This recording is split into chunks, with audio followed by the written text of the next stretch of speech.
두 후보 다 긍정적으로 작용할 거는 확실하고 암호화폐에 대한 방향성은 정해져 있다라고는 보고 있습니다. 다만 이번 사이클의 상승의 폭이 더 갈 건지 조금 덜 갈 건지 하락이 더 세게 올 건지 하락이 좀 접어질지에 대한 차이 정도만 있을 뿐이지 방향성은 어느 대통령이 되던 간에 상관없이 앞으로 암호화폐는 계속 발전할 거라고 보고 있습니다.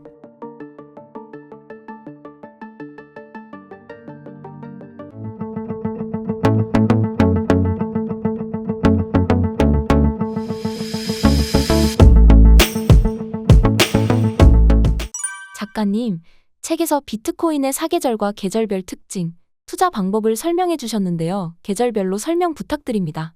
책에 나온 내용을 간단하게 여기 요약해서 정리를 해왔습니다. 먼저 보면은 비트코인 사계절을 겨울, 봄, 여름, 가을로 하는데 가끔씩 물어보신 분들이 계세요. 왜 봄부터 안 했냐? 라고 하는데 겨울부터 시작하는 이유가 크게 두 가지가 있는데 첫 번째로는 저희가 보통 상승장에 투자를 처음을 시작하고 곧 이어서 하락장을 맞기 때문에 그 하락장이 겨울이기 때문에 겨울부터 시작하면 된다라고 보고 있고 제가 사계절을 농사에 빗대어서 투자하는 게 좋다라고 생각을 해서 요 사계절을 아이디어를 낸 건데 항상 농사가 봄부터 시작되는 것 같지만 사실은 겨울에 얼마만큼 잘 준비하는지도 굉장히 중요하기 때문에 저는 여기 휴식기부터 시작을 해서 저희가 수확하는 계절까지 해서 겨울, 봄, 여름, 가을로 구별하고 있습니다. 먼저 처음에 이제 겨울을 보시면 비트코인 여기 겨울이라고 이제 하락기라고 그러거든요.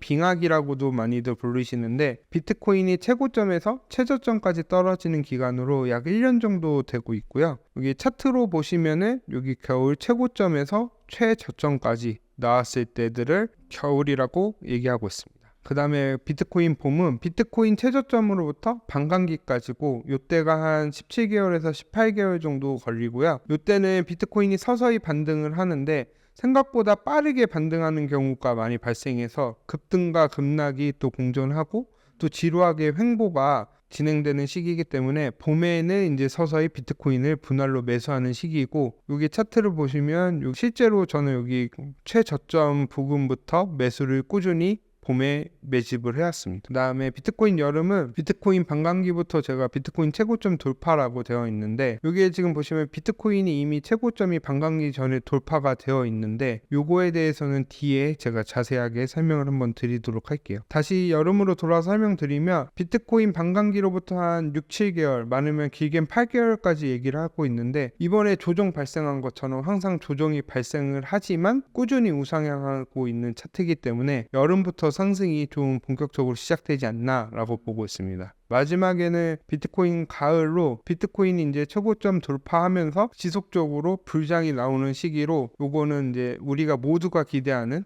그런 대형 상승장 때를 가을이라고 이야기하고 있습니다. 그러면은 먼저 첫 번째로 이 비트코인 사계절이 과연 유지되고 있는가라는 게 첫 번째 의문인데 저는 두 가지 시나리오를 갖고 왔어요. 첫 번째로는 사이클이 빨라졌다. 왜냐하면 비트코인이 반감기 전에 최고점을 돌파했기 때문에 한 6개월 정도 사이클이 땡겨졌다 라는 시나리오가 있고 두 번째 시나리오는 아니다. 예전대로 비트코인이 사이클대로 진행하고 있다. 요 사계절대로. 두 가지 시나리오가 있는데 저는 요 두 번째 시나리오에 초점을 두고 있어요. 아직까지 사이클이 유효하다고 생각하는 이유가 그냥 단순히 뇌피셜로 껴맞추기가 아니라 근거가 세 가지가 있는데요. 첫 번째로 비트코인 가격. 왜냐면 비트코인이 이제 가을로 들어가게 되면 최고점을 뚫고 추세적으로 계속 상승하게 되는데 지난 상승장의 최고점을 아래로 가격이 하락하지 않고 꾸준히 우상향하는 패턴을 그리는데 이번에는 현물 ETF 때문에 일시적으로 올랐다가 69,000 아래로 다시 하락을 했기 때문에 저는 추세적으로 상승하지 않고 있다라고 보고 있기 때문에 첫 번째 이유로 아직 사이클이 최고점을 뚫지 않았다라고 보고 있고요. 두 번째로는 가격보다는 기간이 제가 중요하다고 책에다가 작성을 했는데요. 그 이유 중에 하나가 겨울 구간이 이제 1년 정도 되는데 첫 번째 사이클이랑 두 번째 사이클 때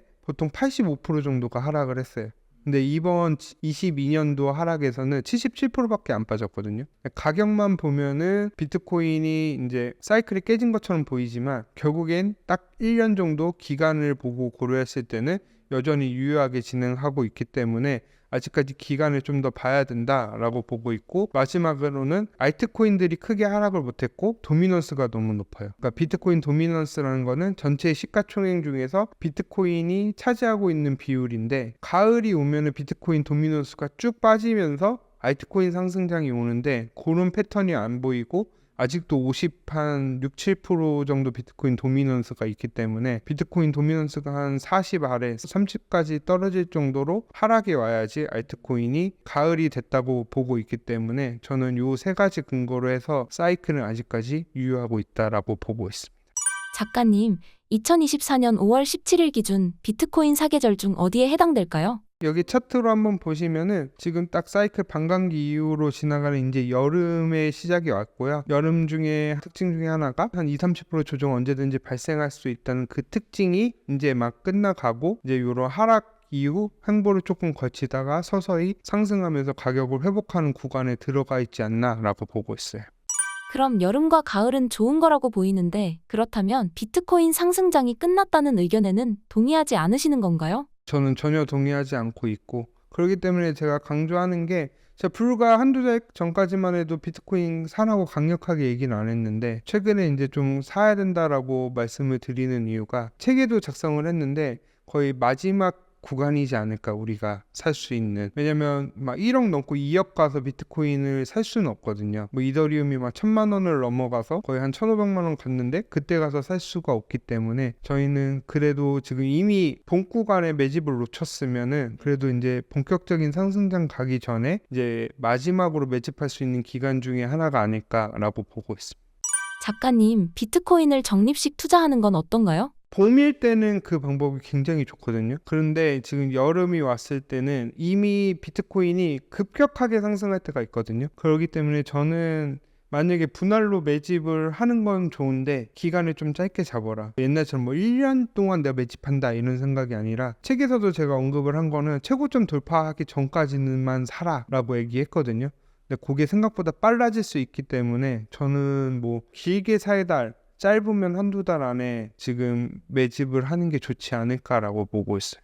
만약 1억으로 암호화폐를 구매한다면 비중을 어떻게 나누면 좋을까요? 앞서 말씀드렸다시피 뭐 비트코인 20, 이더리움 40, 나머지 알트코인 40 얘기를 했는데, 만약 정말 안전적으로 투자하고 비트코인만 하고 싶다라고 하면 비트코인만 투자하셔도 나쁘지 않은데, 내가 좀 수익률이랑 리스크를 해지하면서 가고 싶으면 비트이더 5대5, 만약에 저처럼 공격적으로 하고 싶다 그러면 뭐 2대 4대 4 아니면은 비트이더 5 알트코인 5. 비트코인이 알트코인을 5라고 두는 이유는, 만약에 알트코인 5 투자가 다 실패해도 여기서 최소 2배 정도만 먹으면 제가 투자한 금액은 손실을 복구할 수 있기 때문에 어느 정도 해지가 된다는 가정하에서 비트랑 이더 비율을 항상 5로 가져가야 된다라는 거는 강조하고 있습니다. 작가님, 그렇다면 이더리움도 비트코인 급으로 안정적이라고 보시는 건가요? 일단은 지금 현물 ETF가 당장 다음 주에 이제 있을 예정인데, 발표가 아마 거절될 가능성이 높아요. 그러면 하락이 세게 올 수도 있을 가능성도 있거든요. 개인적으로는 크지는 않을 거라고 보고 있는데, 만약에 하락이 세게 오면은 그때 사면 될 것 같고, 어쨌든 블랙록이 8월 7일에 이제 블랙록 ETF가 발표되는데, 블랙록이 밀고 있기 때문에 이번에도 ETF가 승인될 가능성이 높게 보고 있기 때문에, 결국에 만약에 승인이 된다고 하면은 거의 비트코인은 같은 급으로 봐야 된다고 생각을 하고 있습니다. 이더리움 ETF가 미국에서 승인이 나느냐가 중요한 것 같은데요. 5월은 어렵다고 보셨는데 8월은 다를까요? 8월은 그냥 블랙록이 하기 때문에. 블랙록에 대해서 잘 모르신 분들이 있는데, 그냥 저희들 흔히 세력이라 그러잖아요. 세력이 블랙록이라고 그냥 저는 생각을 하고 있거든요. 그런 식으로 엄청난 금융적으로 영향을 하고 있고, 실제로 지금 미국의 대통령 쪽에 이제 자문을 하는 기관이 블랙록이에요. 그렇기 때문에 블랙록이 하면 된다라는 말도 있거든요, 우스운 말로. 하지만 레리 핑크 그 CEO가 했던 얘기가, 이더리움이 증권성 이슈 상관없이 ETF는 되는 거다, 그냥 이런 식으로 강력하게 밀고 있기 때문에 저는 결국에는 되지 않을까라고 보고 있습니다. 작가님, 이더리움의 시대는 가고 솔라나의 시대가 왔다는 의견도 있는데요. 작가님은 어떻게 보시나요? 저도 솔라나 좋게 보고 있는데 개인적으로는 갖고 있지는 않아요. 근데 그렇기 때문에 오히려 이더리움보다 솔라나가 수익률이 더 좋을 수는 있어요. 솔라나 나쁘게 보지 않기 때문에 어쨌든 저는 ETF 기준으로 봤을 때는 자금 유입이 만약에 이더리움 쪽으로 ETF가 승인돼서 들어오면은 솔라나급 비슷하게는 가지 않을까라고 보고 있고, 솔라나가 나쁘진 않은데 아까 제가 말씀드렸다시피 5대5로 하면 알트의 5에 솔라나를 또 넣으시면 되니까 솔라나도 괜찮게 보고는 있어요. 비트코인은 모아가는 자산이라는 의견도 있는데 이번 사이클에 알트코인을 포함한 모든 비트코인을 매도하실 계획이신가요? 네, 저는 다 매도할 예정. 하락장을 한번 경험해 보신 분들은 그런 얘기 못 하실 거예요. 왜냐하면 제가 책에도 썼지만 의도하지 않았는데 제가 ICO 때 알트코인 하나가 올라가서 좀 크게 남겨놓은 게 있어요. 그게 거의 한 7, 80% 빠지는 걸 보니까 이익금 가지고 남겨놨는데도 신경이 쓰이더라고요. 뭐 기분 분위기가 뭐 안 좋거나 이러진 않았는데 그래도 좀 사람이다 보니까 자꾸 신경 쓰게 되고, 그런 경험을 통해서 이번에는 좀 팔 때는 좀 팔아야 된다. 그러기 때문에 저는 매도할 생각이고, 한번 팔기 시작하면은 계속 팔게 되더라고요. 그렇기 때문에 저는 웬만하면은 비트도 다 팔지 않을까. 아직 확답은 없는데 거의 한 90% 이상은 팔려고 생각하고 있습니다. 비트코인 ETF 승인이 되면서 기관 자금이 들어오고 과거 같은 폭락은 없다, 다 파는 것은 위험하다는 의견이 있는데요.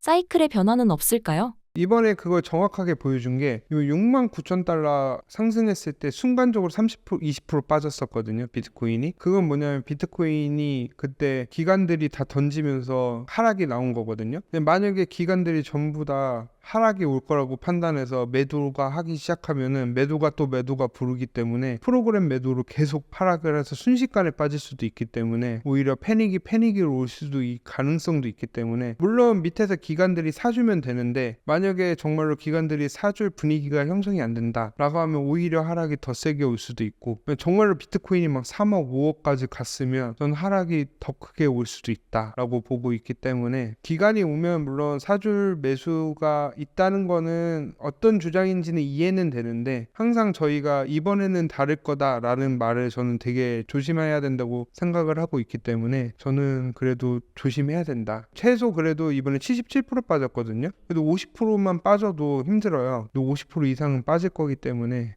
저는 그래도 한 70%까지는 빠지지 않을까라고 보고 있기 때문에 이번엔 다르다기 이렇게 믿는 것보다는 이번에도 하락은 똑같이 올 가능성이 높다라고 보고 있어요.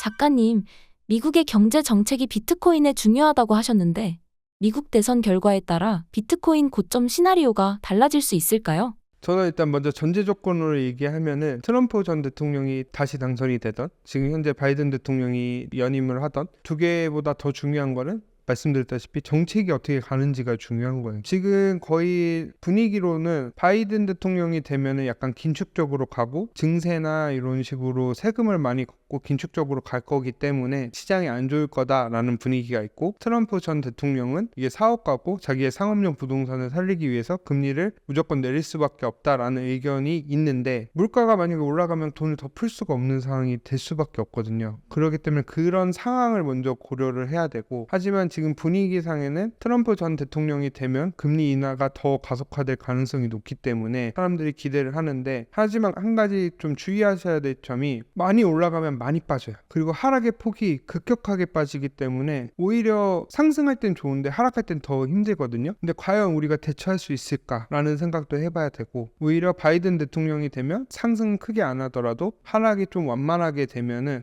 버틸 수 있지 않을까. 예를 들면 딱 극단적인 걸 보면은 2017년에서 18년도 알아봤을 때가 트럼프 전 대통령이 됐었고 2021년에서 2022년은 바이든 대통령이 됐었거든요. 물론 제가 코리니 시절이었을 때랑 한번 경험해봤을 때 차이가 있긴 하지만 제가 봤을 때는 그 대처하는 게 약간 바이든 대통령이 됐을 때 좀 쉬었다는 느낌이 들었거든요. 물론 대신에 상승폭이 크지 않는다는 단점이 있지만, 그렇기 때문에 그런 것까지 생각을 하셔서 뭐가 좋고 나쁘기보다는 그런 걸 좀 고려했으면 좋겠습니다.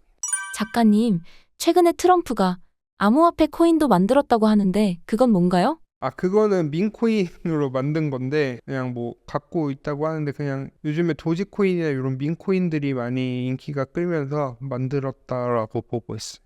과거에는 트럼프가 암호화폐에 적대적이었는데 최근에는 비트코인에 대해 우호적인 발언을 했습니다. 왜 바뀐 건가요? 제가 발언들을 많이 봤거든요. 근데 발언을 하는데 좀 제대로 이해하고 있나라는 약간 가우뚱하는 내용들이 좀 있어서 암호화폐에 투자하신 분들이 많이 있잖아요. 그런 표심을 잡기 위한 발언이 아닌가라고 생각을 하고 있고, 어쨌든 간에 뭐 두 후보 다 그냥 긍정적으로 작용할 거는 확실하고 암호화폐에 대한 방향성은 정해져 있다라고는 보고 있습니다. 다만 이번 사이클의 상승의 폭이 더 갈 건지 조금 덜 갈 건지, 하락이 더 세게 올 건지 하락이 좀 적어질지에 대한 차이 정도만 있을 뿐이지, 방향성은 어느 대통령이 되던 간에 상관없이 앞으로 암호화폐는 계속 발전할 거라고 보고 있습니다. 작가님, 만약 트럼프가 대통령이 된다면 암호화폐에 가시적인 변화가 있을까요? 저는 유동성 장세가 비트코인 영향을 준다고 했기 때문에 어쨌든 그만큼 금리 인하나 이런 식으로 많이 하락이 될 것 같고, 아까 제가 말씀드렸을 때는 비트코인의 지금 자산으로서 가치를 주목해야 된다라고 보고 있는데, 만약에 금리 인하를 지나치게 해서 물가가 올라간다라고 하면은 그때는 비트코인의 화폐로서 가치도 조금 주목해 봐야 되지 않을까. 왜냐면 물가를 해지할 수 있는 게 몇 개 없을 거예요. 원자재나 금 정도가 될 건데, 그때 갑자기 비트코인이 해지 자산으로 일시적으로 헤지펀드나 다른 기관들이 생각을 하게 되면은 비트코인이 크게 폭락을 하더라도 오히려 반등을 할 수도 있기 때문에 그런 가능성도 조금씩 염두해 둬야 된다고 생각을 하는데, 이런 시나리오는 거의 가능성이 한 10% 미만으로 보고 있기 때문에 크게 고려는 안 하고, 만약에 그런 상황이 한번 보이게 된다면 다음에 한번 기회가 되면은 다시 한번 말씀드리도록 할게요. 그렇다면 반대로 바이든이 연임에 성공한다면 어떤 영향이 있을까요? 일단은 당장으로 유동성이 지금 축소된다고 얘기를 했는데, 결국에는 만약에 세금을 늘리게 되면 법인세를 뭐 인상을 한다든지, 아니면 뭐 부자 증세라고 얘기가 많이 있었잖아요. 그런 것처럼 세금을 많이 하게 되면은 결국엔 기관들의 투자 심리가 많이 위축이 되기 때문에 축소가 될 거라고 보고 있고, 다만 이렇게 되면 완만하게 하락을 하기 때문에 개인적으로 2022년도 하락이 그렇게 크게 와닿지는 않았거든요. 그렇기 때문에 그렇게 좀 하락이 오지 않을까라고 보고 있습니다.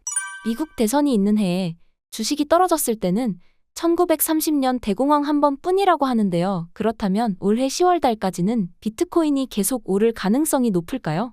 네, 저도 그래서 계속 말씀드렸던 게, 이번에 저점일 때 사야 된다라고 말씀드리고, 유동성이 풀리기 때문에 사야 된다는 이유가 같은 맥락으로 보시면 될 것 같고요. 그렇기 때문에 대선 이후에 원래 비트코인이 본격적으로 상승을 했거든요. 왜냐면 이제 대통령이 처음 되고 나면은 어쨌든 경제를 부양시켜야 되니까 더 유동성이 확장됐는데, 둘 다 재임이에요. 그렇기 때문에 과연 되고 나서 계속적으로 돈을 풀 수 있을지는 지켜봐야 되기 때문에, 일단은 단기적으로 선거 전까지 한 9월, 10월 정도까지만 1차적으로 한번 보고, 그 이후의 상황에 대해서는 그때 가서 상황을 보고 다시 정리해야 될 것 같아요. 작가님, 그렇다면 9월, 10월까지는 걱정이 좀 적을까요? 그렇죠. 근데 일단은 항상 9월은 항상 안 좋은 기억이 너무 많아요. 9월이 비트코인 하락을 보면은 거의 한 3-4번 빼고 다 하락을 했고, 하락이 오면 거의 9월에 무슨 난리가 났었거든요. 그런 이유 중에 하나가 뭐냐면, 미국의 회계연도가 10월에 시작해요. 그렇기 때문에 9월이 연말 느낌이에요. 그러니까 뭔가 정리하고 마무리하고 리밸런싱하고 이런 느낌이 강하기 때문에 항상 9월이 안 좋았고, 그렇기 때문에 9월에 리만 브라더스 그 파산하면서 금융위기 오고 이런 이슈들이 많이 왔는데, 그런 게 만약에 발생만 하지 않으면 크게 염려는 없고, 대공황 같은 위기가 오지 않으면 대선 전까지는 나쁘지 않다라고 보고 있습니다. 올해 미국 대선이 끝나고 얼마나 더 갈 수 있을지는 정책이나 물가 등 면밀히 살펴봐야 알 수 있을까요? 제일 불확실한 건 물가인 것 같아요. 지금 물가가 뭐 잡혔다라고 있는데, 만약에 물가가 안 잡히고 다시 상승하면은 생각보다 빠르게 할 수도 있는데, 만약에 물가가 상승을 하더라도 사람들이 물가 상승한다고 안 믿으면 되는데, 그거를 만약에 상승하고 있을 때 눈치를 채기 시작하면은 한순간에 분위기가 변할 수가 있거든요. 그런 상황, 여러 가지 경제적인 환경이 있기 때문에, 예전 같으면은 그냥 사이클대로 가을 내년 9월까지 무조건 갑니다 라고 말씀드리고 싶지만, 과연 9월까지 갈지, 그 전에 빨리 끝날지, 아니면 더 빨리 끝날지에 대해서는 그때 가서 봐야 될 것 같아요. 작가님, 마지막으로 신사임당 구독자분들을 위한 한 말씀 부탁드립니다. 안녕하세요. 마지막으로 여러분들께 드리고 싶은 말은, 저는 그냥 일반 평범한 회사원입니다. 말 그대로 평범한 회사원이 회사 다니고 개인적으로 공부를 해서 투자를 하면서 성장하기까지 많은 우여곡절이 있었는데, 그런 많은 우여곡절에 대한 에피소드를 나는 비트코인으로 인생을 배웠다라는 책에 담았고요. 저 같은 실수를 다른 분들이 뭐 이미 경험하신 분들도 계시겠지만 이제 막 투자하신 분들이라면 저 같은 실수를 다시 반복하지 않으셨으면 좋겠어서 이 책을 썼고요. 단순히 책에 대한 그 에피소드뿐만 아니라 여러 가지 투자 실전 기법도 담고, 이게 꼭 요대로 가는 게 아니지만 우리는 항상 참고할 수 있는 데이터가 과거 데이터밖에 없기 때문에 과거의 데이터를 통해서 지금 뭐가 변화가 되고 과거랑 뭐가 달랐는지 이런 식으로 분석을 하다 보면 투자에 많이 참고하고 있고, 저도 실제로 요걸 참고로 해서 많은 도움을 받고 있기 때문에 관심 있는 분들 한 번씩 읽어봐 주셨으면 좋겠고, 좀 하락이 와서 알트코인들이 좀 많이 빠져서 힘들어 하시는 분들이 많은데 항상 기운 내시고 조금만 더 참으시면 그래도 좋은 성과가 있을 거라고 생각하고 있기 때문에 항상 힘내셨으면 좋겠습니다.